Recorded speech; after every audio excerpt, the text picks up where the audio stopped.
মরণাপন্ন শিশুর ব্যাধি মুক্তি। শ্রী শ্রী রাম ঠাকুর ও মাধব পাগলা থেকে আজকের নিবেদন।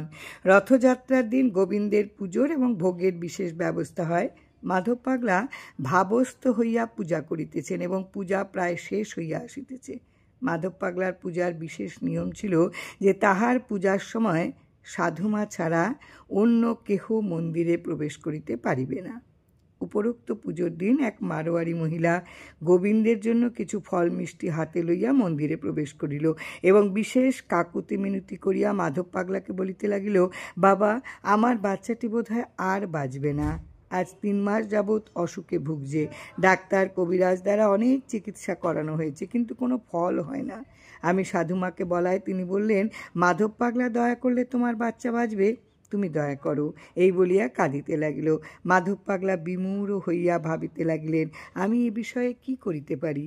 একমাত্র আমার মাধব দয়া করিলে ইহা সম্ভব, তবে তাহাকে রক্ষা করা যাইতে পারে। তাকে বলা হোক। তিনি স্ত্রীলোকটিকে তার আকলি বিকুলি দেখিয়া অত্যন্ত কাতর হইয়া গোবিন্দজির দিকে চাহিয়া বলিতে লাগিলেন, মাধব, কি হবে বলো? গোবিন্দ বললেন, আমার চরণ তুলসী এবং চরণামৃত দে, তবে রোগী ভালো হবে। মাধব পাগলা গোবিন্দের কথা অনুসারে চরণ তুলসী ও চরণামৃত দিয়া বলিলেন, যাও, তোমার বাচ্চাকে এই চরণ তুলসী ও চরণামৃত খাইয়ে দাও, বাচ্চা ভালো হয়ে যাবে। এই ঘটনার পর হইতে বাচ্চা ক্রমশ ভালো হইতে লাগিল এবং স্ত্রীলোকটি একদিন গোবিন্দকে নানা উপাচারে পূজা দিয়া সাধুমার নিকট মাধব পাগলার বিশেষ প্রশংসা করিয়া গেল। জয় রাম, জয় রাম।